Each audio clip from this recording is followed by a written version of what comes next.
గ్రంథాలను యోహాను సువార్త 12:46 కలిసి చదువుదాం. మీరు ఇప్పుడు చదవడానికి వీల్లేదు కానీ మీరందరూ చదవండి. నేను ఇక్కడ నుంచి చదువుతాను. తర్వాత అవకాశాన్ని బట్టి మధ్యలో మీకు అవకాశాన్ని బట్టి చదవండి. ఇప్పుడు అందరూ ఒక్కరు చదివితే బాగుండదు. ఎందుకంటే ఈ వాక్యం అందరూ చదవాలి, వాక్య ధ్యానం కాబట్టి. నేను ఇక్కడ చదువుతుంటాను, మీకు వినబడుతుంటది. మీరు వినంగా అక్కడ చదువుకోండి. లేకపోతే నేను చదువుతాను, నాతో పాటు మీరు చదవండి అక్కడ. ఓకేనా? అందరు తెరవండి. యోహాను సువార్త 12వ అధ్యాయము 46వ వచనము నేను చదువుతున్నాను. మీరు వినంగా చదవండి అక్కడ. నా యందు విశ్వాసముంచు ప్రతివాడు చీకటిలో నిలిచి ఉండకుండునట్లు నేను ఈ లోకమునకు వెలుగుగా వచ్చి ఉన్నాను. యేసయ్యా నీకు స్తోత్రములు ప్రభువా. ఇదిగో నీ వాక్యము ధ్యానించున్నాం, దాని వివరణలోకి వెళ్ళిపోతున్నాం. అది నీ ఆత్మ సహకారం కావాలయ్యా, నీ ఆత్మ నడిపింపు కావాలి ప్రభువా. చదువుతున్నాము కానీ కానీ దానిలో ఉన్న సారము, దానిలో ఉన్న భావము మాకు నీ పరిశుద్ధాత్మ చేత నేర్పించండి. ఇగో ఈ జూమ్ ఇట్లకు వచ్చిన ప్రతి బిడ్డలను మీరు దీవించండి, ఆశీర్వదించండి. అనేకమైన అంశములు ఎత్తిపట్టి ఉన్నారు, ప్రార్థించున్నారు, వారి అవసరం తీర్చండి. ఇగో తండ్రి, ఉదయకాలం నిన్ను కలిసి ఆరాధించటకు, స్తుతించటకు ఈ యోగ్యత, ఈ అర్హత లేని మాకును అనుగ్రహించున్నావు. చదివిన లేఖన భాగము యోహాను సువార్త 12:46లో ఇగో మీరు చీకట్లో ఉండక వెలుగులోకి రండి, నేను వెలుగై వచ్చున్నాను, నీకు వెలుగులోకి నడిపిస్తాను వాగ్దానం చేసి. మేము చీకటి బ్రతుకులు ఉన్నామేమో తండ్రి, వెలుగుగా మార్చి నీ కొరకు నిలబెట్టుకోమని, నీ వాక్యముతో మా అందరితో మాట్లాడి మా బ్రతుకులు సరిచేయమని యేసుక్రీస్తు నామములో అడుగుచున్నాము పరమ తండ్రి, ఆమేన్. మంచిది. కుడి వచ్చిన మీ అందరికీ మరొకసారి ప్రపట 2 వందనాలు. అందరూ బాగున్నారని నమ్ముచున్నాను. ఇక్కడ రాయబడిన మాట, ఒక మాట ఏమని రాయబడిందంటే, నా యందు విశ్వాసం ఉంచేవాడు. అంటే మొదటిగా మనిషికి నమ్మకం, మన భాషలో నమ్మకం అంటాం. ప్రతిదానికి విశ్వాసం అంటే, ఇక్కడ ఒక విశ్వాసం అంటే క్యారే అంటారు. కుక్కకు పోలుస్తారు విశ్వాసం. ఆ కుక్కకు దగ్గర కుక్క చాలా విశ్వాసంతో ఉంటారు, అంటే మనిషికి విశ్వాసంతో పోల్చారు. కొందరు బాగా ఎడ్యుకేషన్ అంటే వాని విశ్వాసం, కుక్కరవాడు, మనకి విశ్వాసం లేదు, మనకి తిన్న విశ్వాసం లేదు అని కొందరుగా పరిగణిస్తూ ఉంటారు. కానీ ఎక్కువ శాతం మన పల్లెటూరులో వాడుతున్న పదం ఏంటంటే నమ్మకం. మనకి నమ్మకం లేదు, వాడు నమ్మకస్తుడు గాడు అన్నట్టుగా సంబోధిస్తూ ఉంటారు. అంటే నమ్మకము.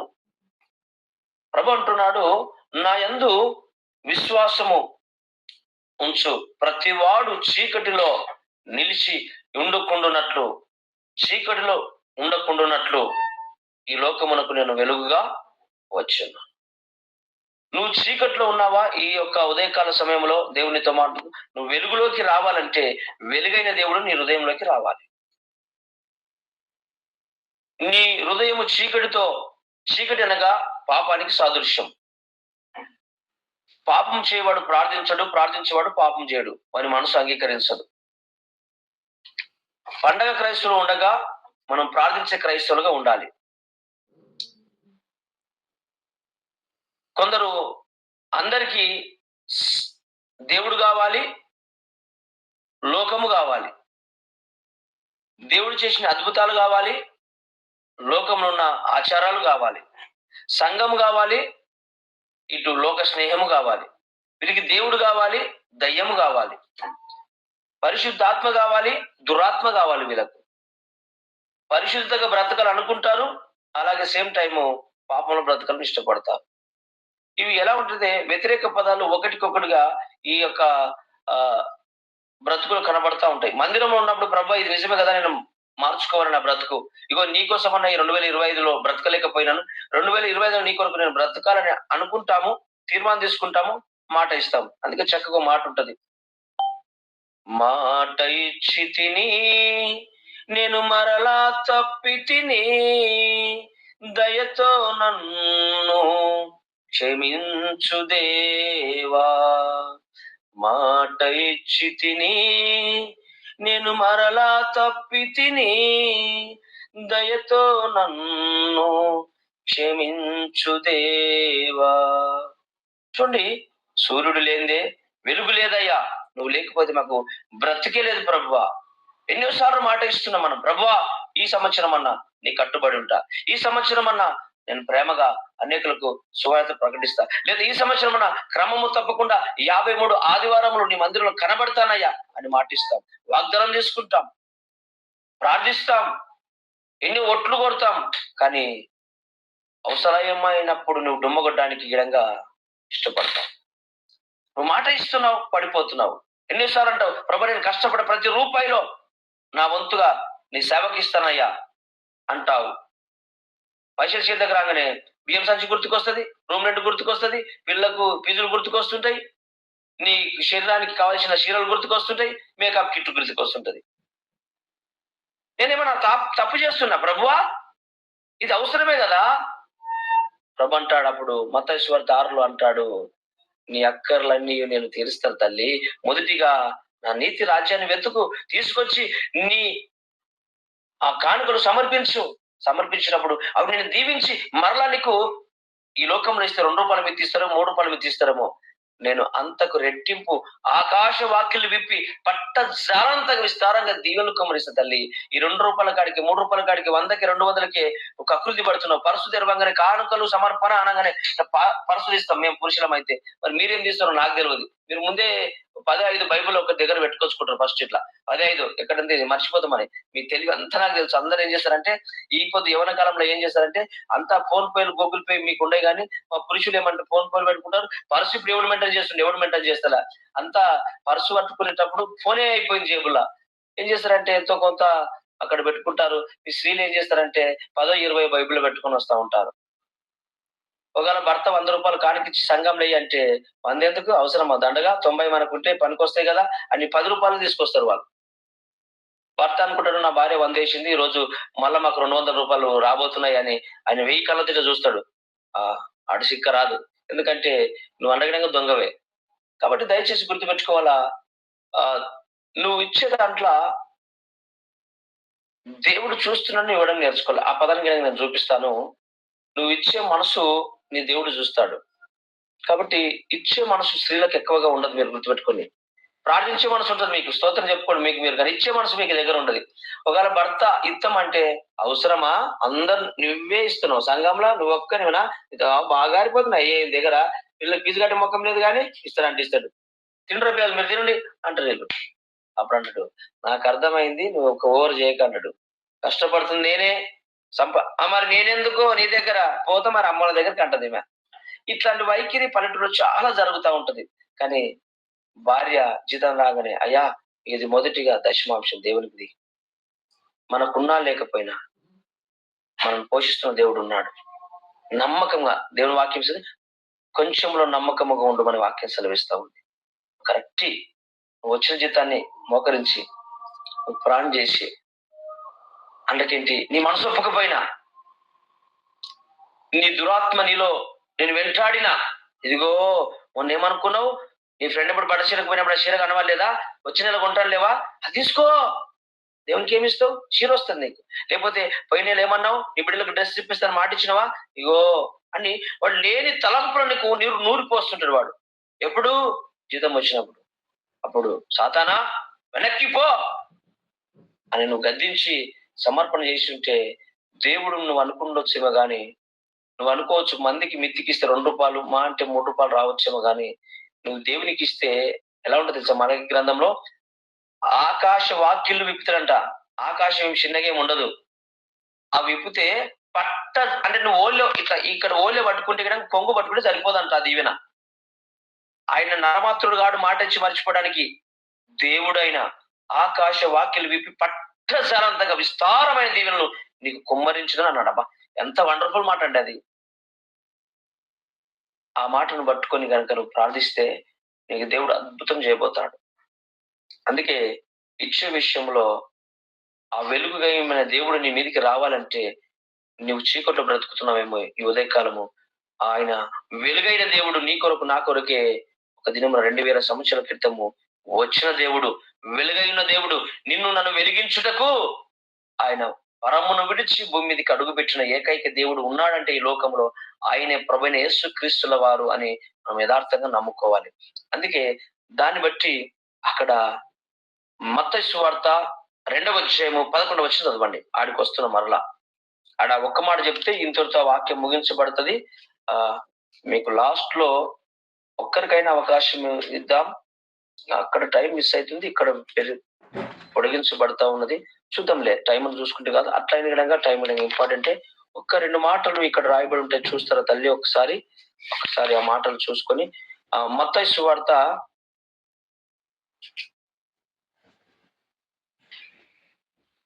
2వ అధ్యాయము మనం ఏం చదువుతున్నాము? 2వ అధ్యాయంలో 12వ వచనమా లేకపోతే 12, 11? 10, 11 అయిపోయింది. 10, 11 అయిపోయిందమ్మా? అయిపోయింది. చదవండి ఒకసారి. 13వ అధ్యాయం 13వ వచనం అయితే చదువుతండి. వారు నక్షత్రమును చూచి అత్యానంద భరితులై ఇంటిలోనికి వచ్చి తల్లి అయిన మరియను ఆ శిశువును చూసి సాగిలపడి ఆయనను పూజించి తమ పెట్టెలు విప్పి బంగారమును సాంబ్రాణి బోలమును కానుకలుగా ఆయనకు సమర్పించిరి. చాలు తల్లి. రైట్. ఈరోజు ఈ మాట మీద వెలుగైన దేవునికి మనం ఇచ్చే కానుకలు అక్కడ రాయబడిన మాట చూడండి. తూర్పు దేశపు జ్ఞానులు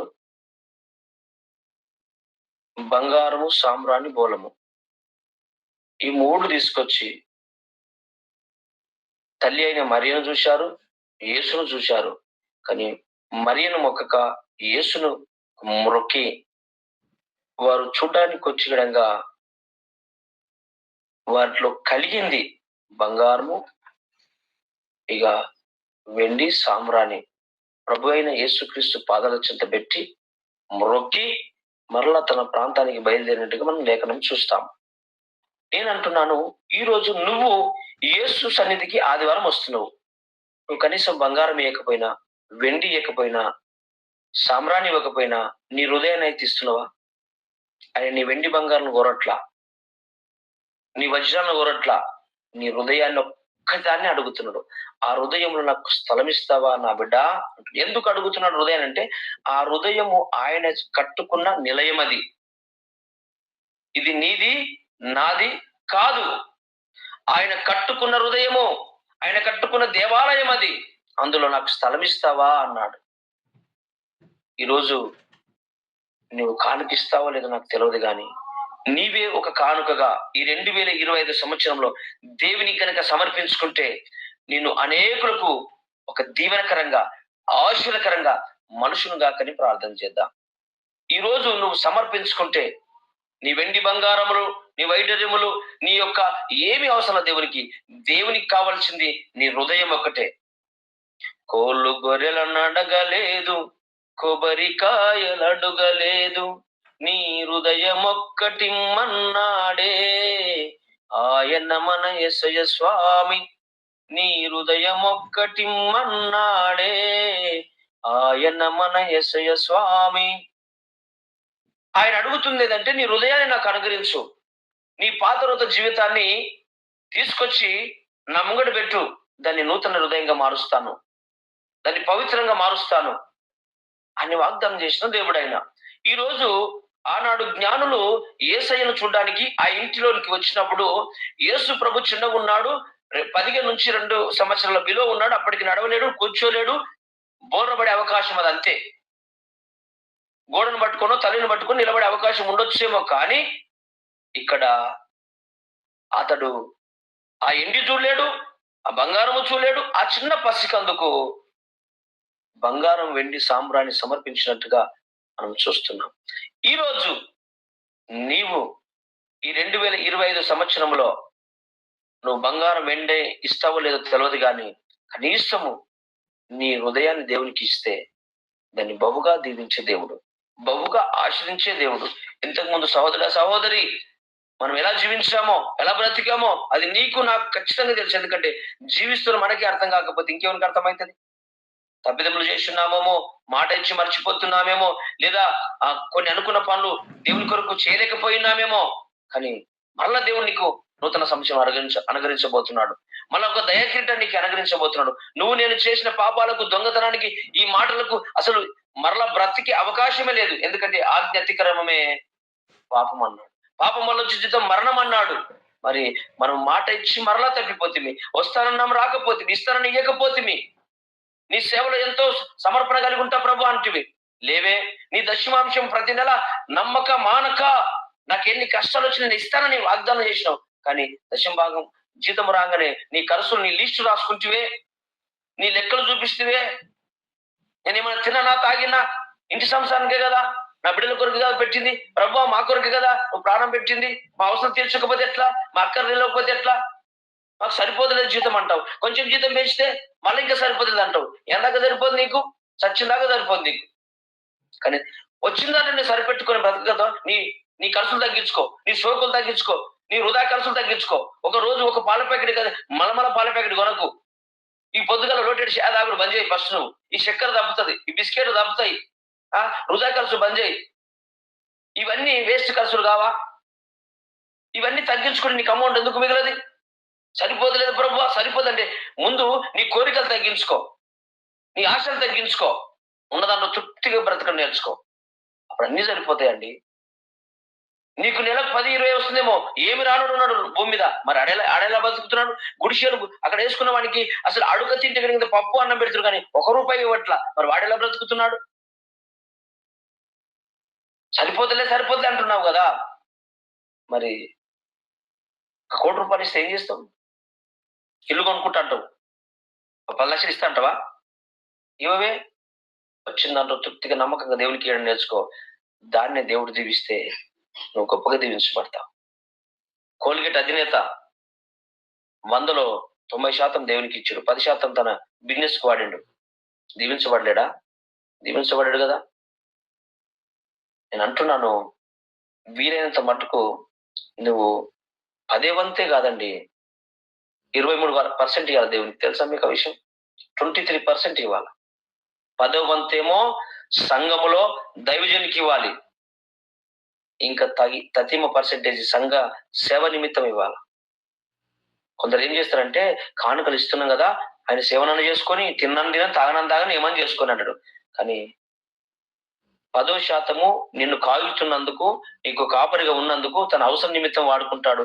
ఇంకా 30 సంఘము పరిచర్య కొరకు, సంఘంలో పనుల కొరకు, సంఘంలో ఇంకేమన్నా పనిముట్ల కొరకు, అవన్నీ మీరు ఇచ్చిన దాంట్లోకంటే నడుస్తుందండి. తెలవక ఇస్తున్నాం ఏం చేస్తున్నారు, ఏమి ఇస్తున్నాను? సో గుర్తుపెట్టుకోవాలి, 23% దేవుని సన్నిధికి తీసుకురావాలి. అది నిజమైన భక్తి పాటు చేసే ఆలోచన. అందుకే నేనైతే నమ్ముకోండి, నేను 20% ఇస్తా. నేను వచ్చిన దైవజనులకు కానీ, కొన్ని వికట పరిస్థితిలో పెట్రోల్ లేనప్పుడు, ఇవి ఇలా ప్రతిరోజు నా కారు తిరుగుతుందంటే నాకు ఎక్కడి నుంచి ఏమి రాదు. ఇది ఇచ్చిన దాంట్లో నా ఖర్చులు దేవుడు ఎరుగారు. నా ఖర్చుల కోసం పెద్దగా ఏం యూజ్ ఏం చేసుకోను. ఎందుకంటే వీటికే సరిపోవు, ఇంకా ఖర్చుల దాకా ఏడబోయినావు. మరి ఎట్లా అంటే ఐ డోంట్ నో, నాకైతే సంబంధం లేదు. ఎట్లా అవుతుందో ఏమవుతుందో నాకు తెలియదు. ఇట్లా రొటీన్ జీవితం జరుగుతుంది. కాకపోతే ఎప్పటి వరకు అంటే చూద్దాం, వెయిటింగ్ లో ఉన్నాం. దేవుడు ఏదో ఒక రోజు కృప చూపిస్తాడు. ఆశ కలిగి ఉన్నాం, ఏదో ఒక రోజు దేవుడు మార్గం తెరుస్తాడు. ఆయన కొరకు వెయిటింగ్ లో ఉన్నాం. అందుకే పెద్దగా మనం పట్టించుకోము. ఇక్కడ రాయబడిన మాట ఏంటంటే, ఆనాడు ఆ ఇంటిలోనికి వచ్చిన ఈ జ్ఞానులు బంగారము సామ్రాణి బోలము సమర్పించి ఆయనకి మొక్కి మరలా వెళ్ళిపోయినారు. ఈ రోజు నేను నిన్ను అడుగుతున్న ప్రశ్న, నీవు దేవుని సన్నిధికి వస్తున్నావు కదా, ఆత్మను పొందుకుంటున్నావు కదా, ఆశీర్వాదం పొందుకుంటున్నావు కదా, వాక్యం వింటున్నావు కదా, దేవుని సన్నిధిలో ఏడ్చి ప్రార్థిస్తున్నావు కదా, నీ అవసరాలు చెప్తున్నావు కదా, మరి ఆయనకు నువ్వేమిచ్చిపోతున్నావు? నేను అడుగుతున్నా, నువ్వేమిచ్చిపోతున్నావు? నీ కొరకు ప్రాణం పెట్టిండు, అది చాలక మళ్ళీ వచ్చి ఏడుస్తున్నావు. అయినా కనికరించి మరలా ఏం కావాలి బిడ్డ అంటున్నాడు నీకు. అయినా నీ అక్కర్లు తీరుస్తున్నాడు, మరలా నీ ఇంటికి వస్తున్నాడు, నేను ముడుతున్నాడు, ఏ కీడు నీ ఇంటికి రాకుండా కాపాడుతున్నాడు. నువ్వు ఇంకా సజీవం లేకుండా ఉండడానికి ఎంతగానో ప్రయాసపడుతున్నాడు. నీ బిడ్డకు ఏ కీడు తగలకుండా, నీ భర్తకు ఏమి హాని జరగకుండా, నీకు ఏ రోగము రాకుండా వెన్నంటే ఉండి నిన్ను కాపాడుతూ వస్తున్నాడు. అయినప్పటికీ మరలా వచ్చి ప్రభు నాకు అది కావాలి, ఇది కావాలని ఏనాడు ఆ పామును రిజెక్ట్ చేయక, సరే బిడ్డ చేస్తా, సరే నాన్న చేస్తా అని ఇంకను నిన్ను ఓదారపరుస్తున్నాడు. కానీ ఎంత చేయాలి నీకు? ఎప్పుడు చూసినా నీ ఏడిపోయినా, నువ్వు నాకేమి ఇచ్చినావు, అని ఎక్కడ నేను అడగట్లా ఇంతవరకు. నువ్వే ప్రేమ కలిగి, నువ్వే దయ కలిగి మరి దేవునికి నువ్వు ఇచ్చేదానిగా ఇచ్చేవాడిగా ఉన్నావా? సహోదర సహోదరి, ఆనాడు దేవునికి బంగారం సాంబ్రాణి జ్ఞానులు ఇచ్చిన్నారు. మరి నువ్వేమి ఇస్తున్నావు? దేవుడు ఏం అడగట్లా, నీ హృదయాన్ని అడుగుతున్నాడు. ప్రతి ఆదివారం క్రమం తప్పకుండా సంఘానికి రమ్మంటున్నాడు. నన్ను స్తుతించమంటున్నాడు, ఆరాధించమంటున్నాడు. నిన్ను బట్టి అనేకులు రక్షణలోకి నడవాలి. నువ్వు సాక్ష్యం కలిగి ఉండి అంటున్నాడు. నువ్వు లోకానికి వెలుగై ఉండి అంటున్నాడు. నా వెలుగు నీ మీదకి ప్రకాశించుచున్నది. నా వెలుగు పొందుకుని నీవు లోకంలో వీధుల్లోకి వెళ్ళిపోతే నీ వెలుగును చూసి అనేకులు ఆ వెలుగు కిందికి రావాలంటున్నాడు. మరి అలా ఉండగలుగుతున్నామా? అలా జీవించగలుగుతున్నామా? ఒకసారి నువ్వు ఆలోచించు. ఆలోచన చేసుకుంటే బాగుంటుందేమో. ఆ రోజు ఆ ఇంటి మీదకి వెలుగు వచ్చింది. ఆ వెలుగు ఇంటి మీదకి రాగానే ఆ వెలుగులోకి దూరదేశం నుంచి, తూర్పు దేశం నుండి జ్ఞానులు వచ్చారండి. ఆ పక్కనున్న వెలుగు అర్థం కావట్లా, ఆ చుట్టుపక్కల వారికి ఎవరికి వెలుగు అర్థం కావట్లా, కానీ ఎక్కడో తూర్పు దేశము జ్ఞానులకు అర్థమైంది వెలుగు. మరి ఈ రోజు నీకెందుకు అర్థం కావట్లా? మనకెందుకు అర్థం కావట్లా? ఆ మాటతో మనం ముందుకు సాగిపోతుంది. జాగ్రత్త గుర్తుపెట్టుకున్నా. ఇప్పుడు ఇంకొక మాట, ఒక మాట చూస్తారా? ఈరోజు ఆ ఇంటిలో దేవుడు పుట్టినందుకు లేదా పరుండబెట్టినందుకు ఆ ఇంటికి ఒక విలువ వచ్చింది. ఆ ఇంటి కొరకు ఈరోజు మనం మాట్లాడుతున్నాం. ఆ ఇంటి కొరకు ఈరోజు మనం ధ్యానం చేస్తున్నాం. కానీ నేను అడుగుతున్న ప్రశ్న ఏం తెలుసా? నేను అంటున్న జవాబు ఏం తెలుసా? ఆ ప్రశ్న నేనే, జవాబు నేనే చెబుతున్నాను. ఎందుకంటే ఈ రోజు యేసు ప్రభు ఏ ఇంటిలో అయితే పరుండు ఉన్నాడో, ఏ ఇంట్లో అయితే ఆయన పండబెట్టిరో, తీసుకొచ్చి ఆ పశువుల శస్త్రంలో జాగరినందున మరి ఎక్కడ పుట్టినది నేను తర్వాత ఎప్పుడని చెప్తాను. అక్కడ తీసుకొచ్చి మరి ఎక్కడ పరుండబెట్టాలో, ఎక్కడ ఉండాలో అర్థం కాక ఒక ఇంటి రెంట్కు తీసుకున్నారో, లేకపోతే ఎవరిని అడుక్కున్నారో, మరి ఏది ఏమైందో మనకు తెలియదు. కానీ ఆ ఇంట్లో పరుండబెట్టినారు. మనం లేఖనం చూస్తున్నాం. అక్కడ జ్ఞానం వచ్చినట్టుగా చూస్తున్నాం. నేను అంటున్న సహోదరి జాగ్రత్త గుర్తుపెట్టుకొని, ఆ ఇంటిలో యేసయ్యను పరుండబెట్టినందుకే, ఆ ఇంటిలో మరియమ్మ యోసేపుల గారు రెంట్ ఉన్నందుకే ఆ ఇంటి గురించి బైబిల్లో రాయబడింది. మరి నీ ఇంటిలో యేసయ్యకి స్థలం ఇస్తే, నీ ఇంటిలో, నీ హృదయం అనే ఇంటిలో యేసయ్యకి స్థలం ఇస్తే, ఇక్కడ ఈ భూమి మీద పరిశుద్ధ గ్రంథంలో ఆ ఇల్లు పేరు రాయబడింది. కానీ పరలోకంలో జీవ గ్రంథంలో నీ పేరు విధంగా రాయబడి ఉంటుంది. ఎప్పుడు యేసయ్యకు స్థానం ఇస్తే. ఆనాడు యేసయ్యకు ఆ ఇల్లు ఏమిచ్చింది? స్థానం ఇచ్చింది. ఆ ఇల్లు గురించి ఎక్కడ రాయబడింది? బైబిల్లో రాయబడింది. మరి నీ ఇల్లు అనే హృదయంలో యేసయ్యకి స్థానం ఇస్తే, నీ ఇల్లు అనే ఆ పరిశుద్ధ గ్రంథంలో, ఏ పరిశుద్ధ గ్రంథంలో? మనకు తీర్పు తీర్చే ఒక గ్రంథం ఉన్నది. ఆ గ్రంథంలో నీ పేరు, నా పేరు ఎందుకు రాయబడదు? ఖచ్చితంగా రాయబడుతుంది. మరి ఈ రోజు ఒక ప్రశ్న, నీ హృదయంలో యేసయ్య ఉన్నాడా, వచ్చిపోతున్నాడా? ఉన్నట్టే అనిపిస్తుంది బ్రదర్. అప్పుడప్పుడు ఏమైతుందేమో, దురాత్మ పడుతున్నది. దురాత్మ ఉన్న దగ్గర యేసయ్య ఉండడు. పాపం ఉన్న దగ్గర యేసయ్య ఉండడు. నువ్వు అనుకోవచ్చు, ఆదివారం మంచిగా పాట పాడితే కన్నీళ్లు గారినంత మాత్రాన, నువ్వు బైబిల్ స్పష్టంగా మిస్టేక్ లేకుండా చదివినంత మాత్రం నీతో యేసయ్య నువ్వు అనుకుంటున్నావేమో. అది నీ పిచ్చి భ్రమ. నువ్వు కళ్ళు పోలిదింటున్నట్టు జాగ్రత్త. మరి యేసయ్య ఎట్లుంటాడంటే, నీకు యేసయ్య నీ హృదయంలో ఉన్నప్పుడు నీకు మంట మండాలి, నీ హృదయము మండాలి. ఆ రోజు హృదయం ఏమని తెలుసా? ఒక్కరికైనా సువార్త చెప్పాలా, మందిరానికి ఉరకాల, కూటమి పెట్టి ఉరకాల, ఎంత పనున పక్కన పడేసి ఈ రోజు ఆరాధన ఉంది, సంఘంలో స్త్రీల కూడికి ఉంది, లేకపోతే ఉపవాస ప్రార్థన ఉంది, ఇలా ఆదివారం ఉంది, ఏది ఏమైనప్పటికీ ప్రాణం పోయిన పరలా కోన ప్రాణంతోనైనా నేను సంఘంలో ఆరాధించాలి ప్రభు. అది యేసు ప్రభున్న ఆత్మ అంటే. యేసు ప్రభు ఆత్మ ఉంటే అది భయపడే ఆత్మ కాదండి, అర్రల వండుకోదు అది. ఇది సాతాను బిడ్డ అనుకుంటుంది. ఇది దురాత్మ ఉన్నోడు ఒక్కడే ఇంట్లో ఉంటాడు. పరిశుద్ధాత్మ ఉన్నోడేమో మందిరంలో ఉంటాడు. దురాత్మ ఉన్నాడు సమాధులో పడతా, ఊళ్ళో పడతా, గల్లీలో పడతా, అరుగుల మీద కూర్చుంటాడు. బైబిల్లో ఉందా? యోహాను సువార్తలో ఉందా లేదా? మార్కు సువార్త 5లో ఉందా లేదా? ఏమనుంది? దురాత్మ పట్టిన ఒకడు సమాధుల్లో సంచరించుచున్నాడు. ఎక్కడ సంచరిస్తున్నంట? వాడిని ఎవడు సాధుపరచలేకపోతుందంట. వాడు యేసయ్య వచ్చి సాధుపరిచిండంట. మరి ఇప్పుడు ఆ మాట తెరవండి ఒకసారి, చూడండి అమ్మ, ఒకసారి చూడండి తల్లి, చూడండి ఒకసారి. మార్కు సువార్త 5 అనుకుంటున్నాను, ఒకసారి మీరు తెరిచే ప్రయత్నం చేయండి ఒకసారి. మార్కు సువార్త 5. రైట్, దేనికి స్తోత్రం. అదేనండి, ఒకసారి చదవగలరా సిస్టర్? 1 నుంచి 2 వచనాలు.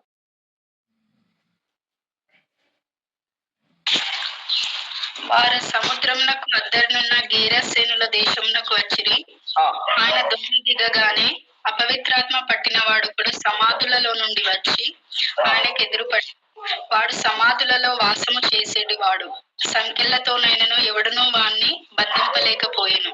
పలుమారు వాని కాళ్ళకును చేతులకును సంకెళ్ళు వేసి బంధించినను వాడు ఆ చేతి సంకెళ్ళు తెంపి కాలి సంకెళ్లను తుత్తునియలుగా చేసెను గనుక ఎవడునూ వాణ్ణి సాధుపరచలేకపోయెను.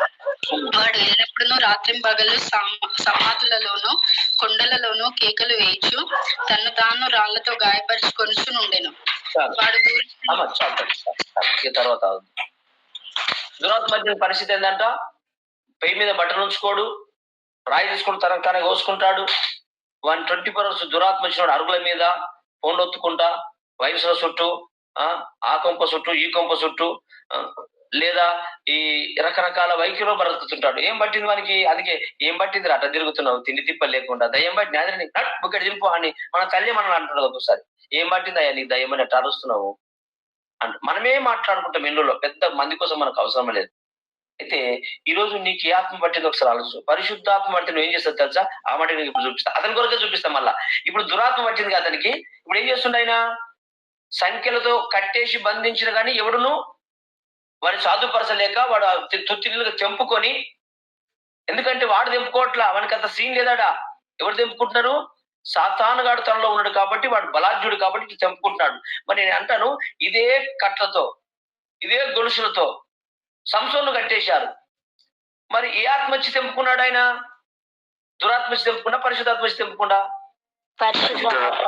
కమ్ముకున్నప్పుడు అతడు తెంపుడు తెంపేసాడు, కట్లన్నీ తుత్తినలుగా తెగిపోయినాయి. మరి ఇప్పుడు ఏ ఆత్మ వచ్చి తెంపుకుంటున్నాడు? వీడు దురాత్మ వచ్చి తెంపుకుంటున్నాడు. చూడండి, ఆత్మలు రెండు, దురాత్మ, పరిశుద్ధాత్మ.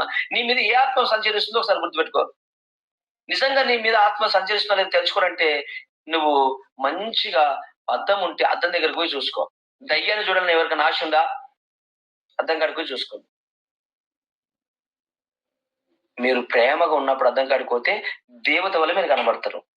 నీ భర్తతో కొట్లాడినప్పుడు, నీ ఇంటి పక్కలతో నల్లకడ కొట్లాడినప్పుడు, ఆడిన కొట్టినప్పుడు సరాసరి వచ్చి డైరెక్ట్ ఎక్కడికి ఒకటి మీరు నిర్మాతం కాడికి చూసుకోండి. దయ్యాన్ని చూడండి, ఆశ వల్ల పోయి చూడండి. ఆ టెన్షన్ లో పోయి మీరు చూడండి, దయ్యం నిలువెత్తు రూపంలో మీకే కంటికి కనబడుతున్నది, మీతో సావాసం చేస్తుంది. ఆహా నేను దయ్యమునా అంటావు. ఆ దయ్యం ఎవరు కాదండి, అది నీలో సంచరిస్తున్న దురాత్మే దయ్యం. దయ్యం ఎక్కడి నుంచో రెక్కలేసుకొని మళ్ళీ పూలు పెట్టుకొని చూడు పిల్లమ్మ అనుకుంటూ రాదు. అది నీలోనే సంచరించినప్పుడు ఆ దయ్య రూపము నీదే.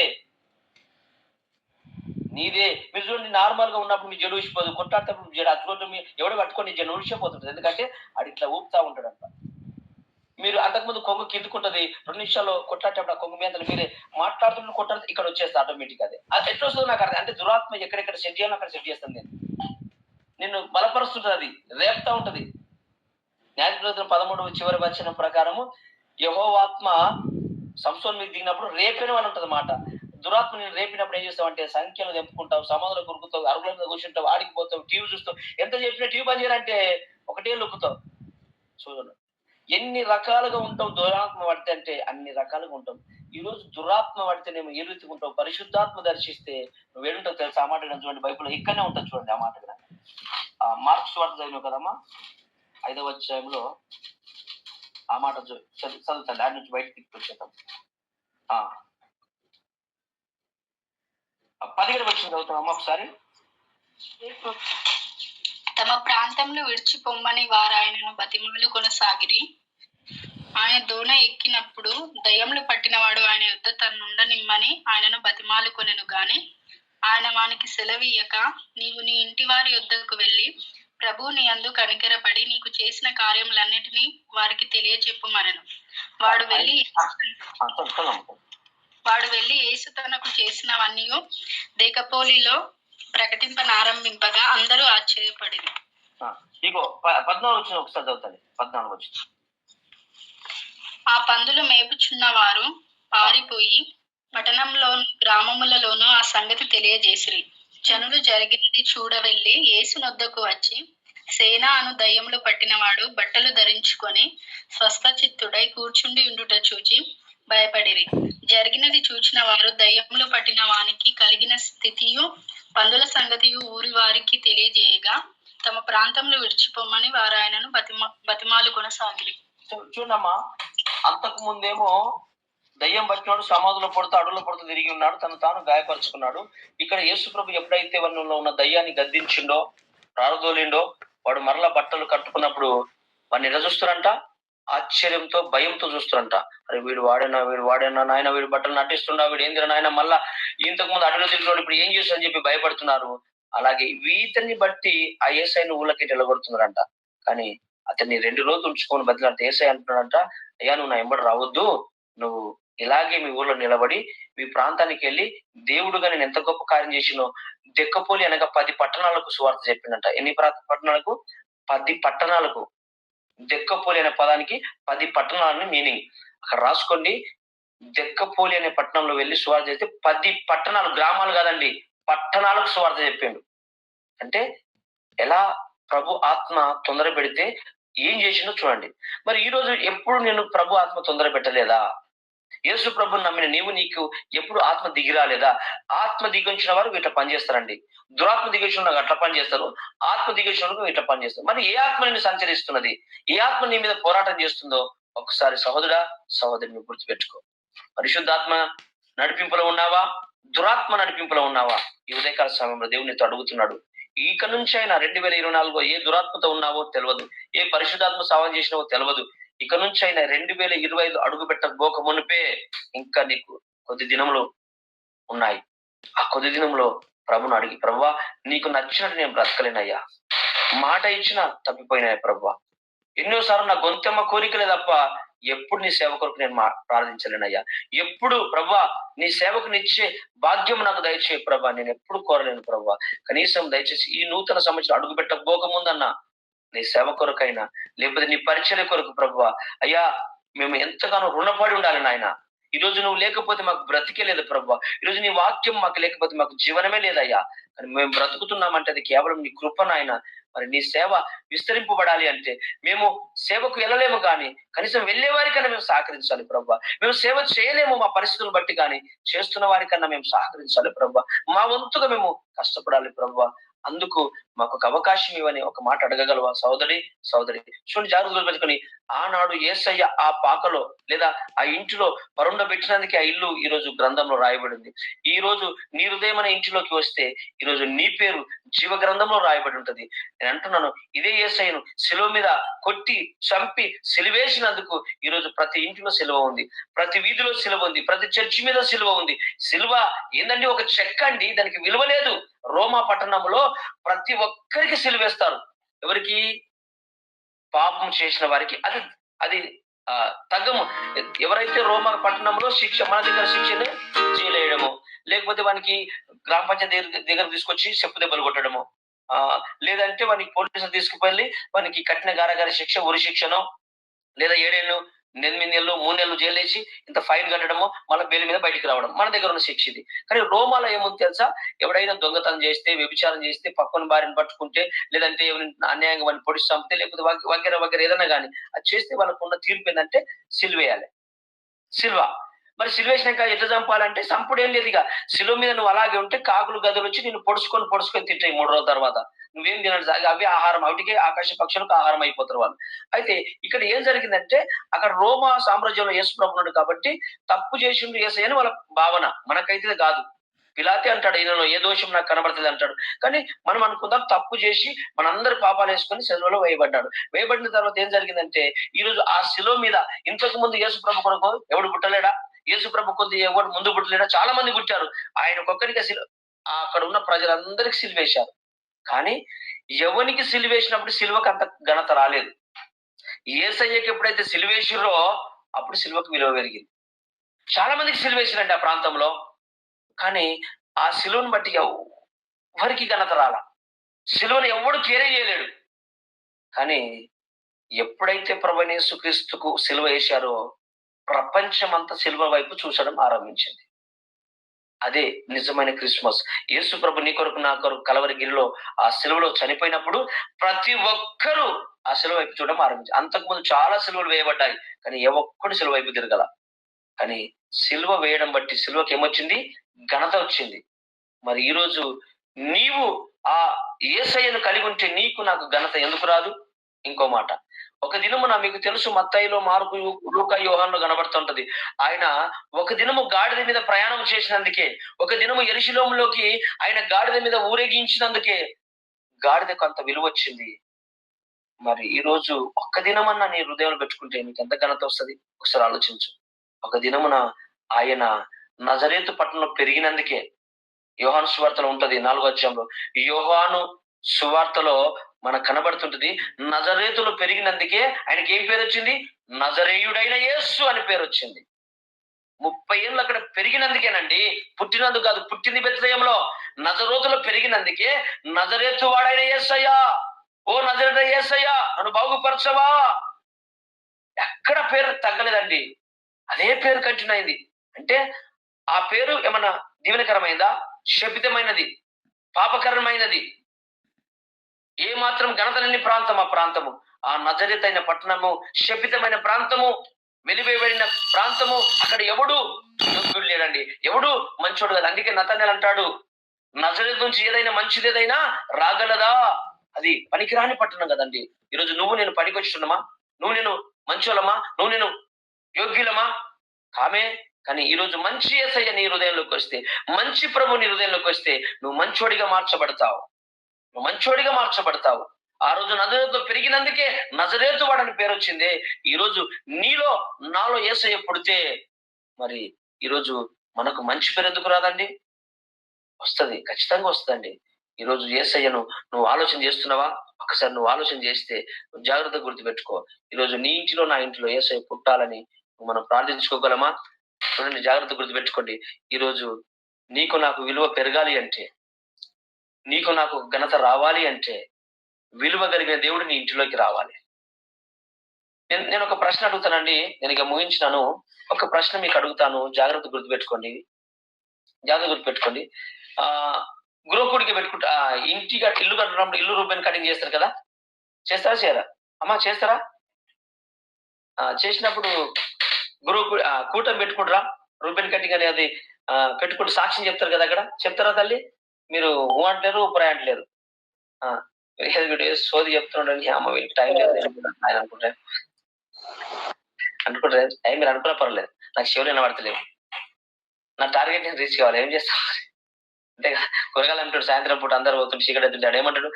పొద్దున్నాక 50 కమ్మినట్టు 40కి 30కి ఇస్తాడు. ఏంటంటే వాని బాధ వాంది. కాబట్టి భార్య నేను ఇంటికాడికి ఇంకో రాలేడినా అంటది అండి. దానికి ఆత్మ పడుతుంది, దురాత్మ పడుతుంది. ఎప్పటికీ ఫస్ట్ చొరబడేది ఎవరి దగ్గర ఆత్మ? నేను చెప్పు మళ్ళీ లాస్ట్ మీడియా తీరితే మళ్ళీ యూజ్ అంతా నన్ను తీసుకుంటాను.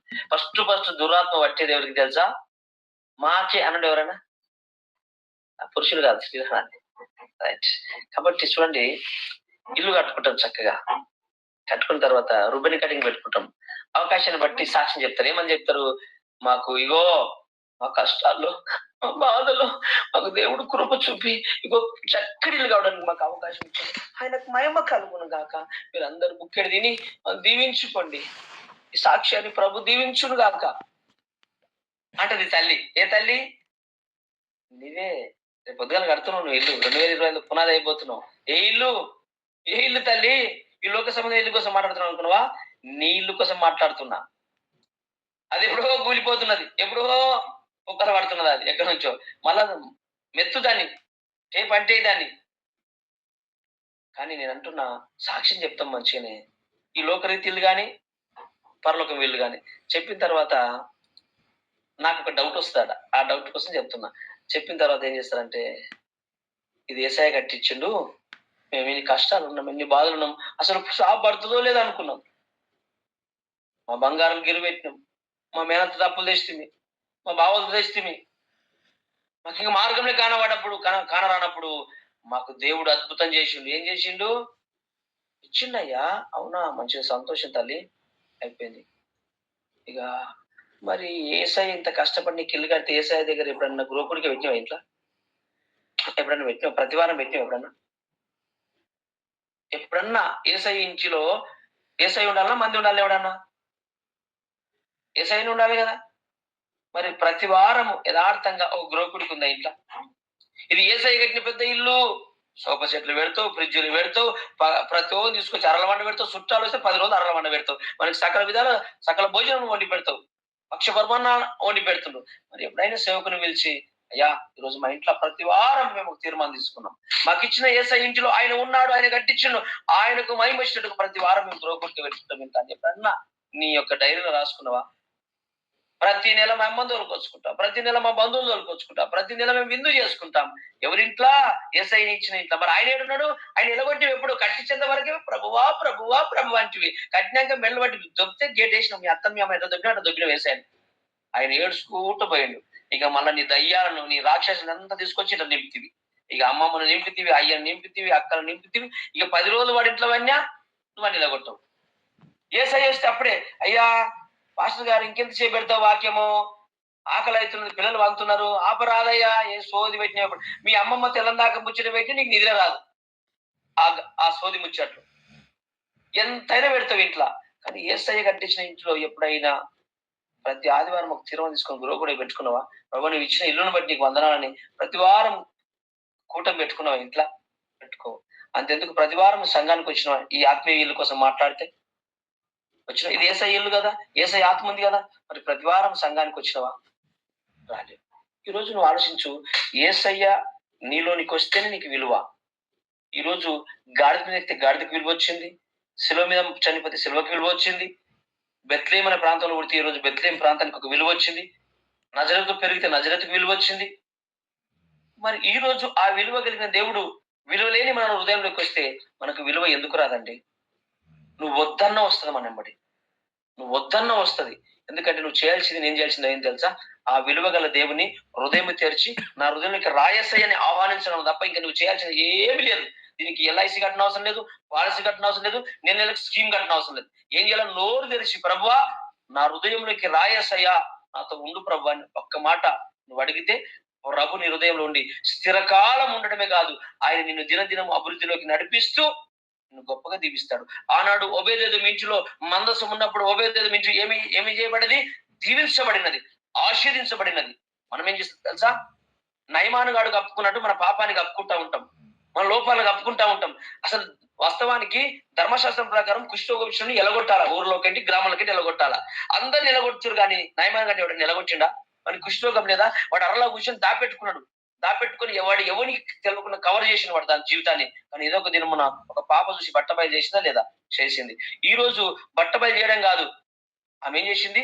సోమరోణ పట్టణానికి నడిపించింది, బాగుపరిచింది. ఈ రోజు నీ యొక్క హృదయాన్ని, నీలో ఉన్న పాపాన్ని ఎవరికైనా చెబితే, ప్రాణం చేస్తే నువ్వు బాగుపడతావు, నీ దేవుడికి చెప్తే నువ్వు బాగుపడతావు. ఆనాడు ఎవరికి తెలియకుండా రాశి జీవితం జీవించిన నయమాన్ గాడు. ఎందుకంటే శరీరం అంతా కుళ్ళిపోతుంది. అసలు కుష్ఠరోగం వస్తే ఊరా కలిపి ఎల్లగొట్టాలా? వాడు నేనే రాజును కదా, అధిపతిని కదా, నన్ను ఎల్లగొడితే బాగుండదేమని చెప్పి వాడు ఎన్నోసార్లు కవర్ చేసుకున్నాడు, ఎన్నోసార్లు చీకటికి బ్రతుకులో దుప్పట్లు కప్పుకున్నాడు. కానీ ఒక తల్లి చూసింది, ఒక పాప చూసింది, బాగుపరిచింది దైవజన్ ద్వారా. అయితే నేను అంటాను, ఈ రోజు కనుక నీ పాపం గురించి, అమ్మా నా కొరకు ప్రార్థించగలరా చెల్లా, నేను ఒక పాపాలను జయించలేకపోతున్నా, పాపం పేరు చెప్పకండి, పాపాలను చెప్పండి సరిపోతుంది. ఎందుకంటే నేను వ్యభిచారం చేసిన పాపము, మర్డర్ చేసిన పాపము, ఒకరితో మాట్లాడిన పాపం నువ్వు అనుకుంటావేమో, మాట ఇచ్చి తప్పితే విధంగా పాపమే. అందుకే నేను కొంచెం పాపంలో ఉన్నాను. ఎవరైనా ఈ సంఘంలో సాక్ష్యం చెప్తారా తల్లి? నేను ఇంకా నువ్వు పాపంలో ఉన్నాను, కనీసం నా కోసం అని చెప్తారా ఎవరన్నా? ఎవడు చెప్పడు. ఎవరైనా దైవ దగ్గరికి వచ్చి, అన్నా నేను మొన్న దిన ఒక తప్పు చేసిన అన్నా, అది చేరాని తప్పు, అసలు ఆత్మ ఒప్పుకోలేదు కానీ చేసిన అన్నా, నా కొరకు ప్రార్థించవా అని ఎవరైనా అడుగుతారా? ఎవడు అడగడు. ఎందుకంటే నువ్వు అసలు ఒప్పుకోవు. తన పాపాలు ఉంటుంది కదా, సామెతల గ్రంథము 28 ఉంటుంది కదా, 13:28 ఏముంటుందన్నా? ఏముంటుంది? అద్భుతంగా ఉంటుంది ఒక మాట, అతిక్రమను దాచిపెట్టువాడు వర్ధిల్లుడు గాని వాటిని ఒప్పుకొని విడిచిపెట్టువాడు కనికరం పొందుతాడు. నువ్వు ఎప్పుడు ఒప్పుకున్నావు చెప్పు? నీకు నీ వ్యక్తిగతంగా ఒప్పుకుంటే నువ్వు వ్యక్తిగతంగా మరణ చేస్తున్నావు. ఎప్పుడు ఒప్పుకోదా? సంఘం మీదటే ఒప్పుకోవాలి. మొన్నటిదాకా మీ అక్క ఒప్పుకోలేదా? మీ అమ్మమ్మ ఒప్పుకోలేదా? యోహాను సువార్త 4:28 ఒప్పుకోలేదా? ఏమన్నది? నేను చేసినవన్నీ నాతో చేసి చెప్పిన వాడు ఉన్నాడు అని చెప్పిందా? నువ్వు ఎప్పుడు చెప్పినవా? అక్క నేను ఎట్లాంటి దాన్ని తెలుసు కదా, నీ కన్నం కూడా ఒకంతో పాపం చేయలేనా, నీ కన్నం కళ్ళు తాగలేనా అక్క, నీ కన్నం కూడా నేను ఇష్టానుసారం తిరిగిన నువ్వులో కొట్టలేరా అక్క, అయినా నేను మారలేనా అక్క అంటే వాళ్ళకి క్షమ మీద కొట్టినట్టు అవుతుంది. నువ్వు చెప్పినావు అనుకో, నిజమేనండి, అది సాక్ష్యం అట్లే చెప్పాలా, నిజాయితీగా చెప్పండి, సాక్ష్యం అట్లే చెప్పాలా. అక్క అప్పుడు నాలో పాపం కనుగొన్నావు, ఇప్పుడు నాలో పాపం కనుగొంటావా అక్క? నువ్వు ఏ మూలను వెతికినా నాలో కనుగొనగలవా నువ్వు అని సవాలు విసురు. వాళ్ళకు నోటి మీద ఏలు పడుతుంది ఇట్లా, అవునే పిల్ల, ఇది నిజమేనే, ఒకప్పుడు నిజంగా ఇష్టానుసారంగా తిరిగితివే నువ్వు ఇష్టానుసారంగా రోల్ నెంబర్ తిరిగితివిరా నువ్వు నిజంగానే ఏసై నిన్ను మార్చిండ్రా నిజంగా అని వారిలో ఒక ఆత్మ ప్రేరేపణ కలుగుతుంటది, వారిలో ఒక ఆత్మ నడిపిస్తా ఉంటది. అందుకే దయచేసి చెప్తున్నా, నువ్వు ఉన్నట్టు ప్రభు దగ్గర ఒప్పుకో, నువ్వు ఉన్నట్టు ఒప్పుకో. కానీ ఎప్పుడైతే యేసయ్య విలువ కలిగిన దేవుని హృదయానికి ఇస్తావో మనం విలువ కలిగిన బ్రతకగా ఇష్టపడతాం. నువ్వు కప్పుకున్నావు అనుకో, నువ్వు జీవితంలో కొన్ని అనర్థాలు ఎదుర్కోవాల్సి వస్తుంది. ఎందుకంటే నువ్వు ఎన్ని రోజులు కవర్ కప్పినా దేవుడు కవర్ తీస్తా ఉంటాడు. అప్పటిదాకా నువ్వు ఒప్పుకున్నంత వరకు నేను విడిచిపెట్టాడు ఆయన. ఎందుకంటే పరిశుద్ధాత్మ దేవుని భూమి మీద కనుక నీ పాపం ఒప్పింపజేయడానికి పంపించాడు ఆయన. ఒకవేళ పబ్లిక్ లో నువ్వు ఒక్కొక్క ధైర్యం సరిపోకపోతే సంఘంలో నీ యొక్క దైవజన్ దగ్గర ఒప్పుకో, లేదా ఆ పరిశుద్ధాత్మ దగ్గర ఒప్పుకొని పశ్చాత్తాపడి కన్నీరు గార్చి నీ కన్నీటి ద్వారా నీ పాపాలని కడిగేసుకుంటే నీకు దేవుడు మళ్ళా నూతన జీవితాన్ని ఇవ్వబోతున్నాడు, నూతన లైఫ్ మరలా ఆరంభించబోతున్నాడు. నువ్వు ఎన్నడూ చూడని దున్నని బూడి భూమిలో నువ్వు స్వార్థ చేయబోతున్నావు, లేదా నువ్వు ఎప్పుడు చూడని ఆశ్చర్యకారులు అద్భుతములు ఈరోజు నీ దేవుడు నీ పట్ల జరిగించాలి అంటే నువ్వు చేయాల్సింది ఒకటి, నీ ఉన్న పాటన ప్రభుకు సమర్పించుకో. నువ్వు ఉన్న పాటన యేసయ్య దగ్గర సాష్టాంగ పడు. ఉన్న పాటన ప్రభువా నన్ను వాడుకో, నన్ను నిలబెట్టుకో. నువ్వు ఒక్కసారి అడగగలవా? అడిగితే దేవుడు నేను గొప్పగా దీవిస్తాడు, నేను గొప్పగా ఆశిస్తాడు. అందుకే ఈ మాటను బట్టి ఎవరైనా ఒకరు లేదా ఇద్దరు మనం ప్రార్థన చేసుకుందాం. దయచేసి గుర్తుపెట్టుకుని తల్లి, ఈ రోజు విలువ కలిగిన దేవుడు నీ హృదయంలోకి నా హృదయంలోకి వస్తే నీకు నాకు దేవుడు గొప్ప కార్యం చేయబోతున్నాడు. ఇక నుంచి అవకాశం ఇవ్వలేమో సహోదరా, ఇన్నేళ్ళు ఇచ్చినట్టే ఇచ్చి మర్చిపోయినామేమో, తెలిసి తెలుగు తప్పిదం చేసినామేమో, అది నువ్వైనా నేనైనా ఎవరైనా పర్వాలేదండి. కానీ ఇక నుంచి అయినా ఒక తీర్మానం తీసుకోగలవా? ఈ 2024లో ఎలా బ్రతికావో నాకు తెలియదు, నీకు తెలుసు. నా జీవితం నాకు తెలుసు, నీ జీవితం నీకు తెలుసు. కానీ ఈ 2024లో ఇలా బ్రతికాం కదా ప్రభువా, నేను ఎంతో దుఃఖపరిచామయ్యా, ఎంతో ఏడిపించామయ్యా, ఎన్నోసార్లు నిన్ను బంధించాం ప్రభువా. అయ్యా నువ్వు కట్టించిన ఇంట్లో నుంచి నిన్నే వెళ్ళగొడుతున్నాం ప్రభువా. ఆయన కట్టుకున్న ఇల్లు ఎవరి కొరకు తెలుసా? తను ఉండాలని కట్టుకున్నాడు. ఈ హృదయము ఇది దేవాలయం అన్నాడు, నేను అందులో ఉండాలి అన్నాడు. కానీ నిన్నే బయటికి గెంటి వేస్తున్నామయ్యా. లేని దురాశలు, కోరికలు, మా గొంతమ్మ కోరికలు, తాగుడు, వ్యభిచారము, దొంగతనము, జూడత్వము అన్ని మా హృదయంలో నింపుకున్నాం ప్రభా. నువ్వు ఎక్కడ ఉంది ప్రభా నీకు చోటు? నిన్ను ఎప్పుడో వెలగొచ్చాము అయ్యా. నువ్వు లేని జీవితం మాకు శూన్యమయ్యా, నువ్వు లేని బ్రతుకు మాకు బ్రతికే కాదయ్యా. ఒకసారి మరలా మా దగ్గరికి వస్తావా ప్రభా? మేము క్షమాపణ కోరుకుంటున్నామయ్యా. అయ్యా మా హృదయానికి రా యేసయ్యా అని ఒక్క మాట మనము ప్రార్థించగలమా? ఒక మాట తల్లి, ఎవరైనా ఒక ఇద్దరు లేదా ముగ్గురు చిన్న మాట ప్రార్థిస్తే చివరికి నేను ప్రార్థన చేసి ఆశీర్వదిస్తాను. ఎవరైనా పర్వాలేదు తల్లి. ఒక ముగ్గురు తరతరగా అవకాశాన్ని బట్టి ఇద్దరైనా పర్వాలేదు చేయండి.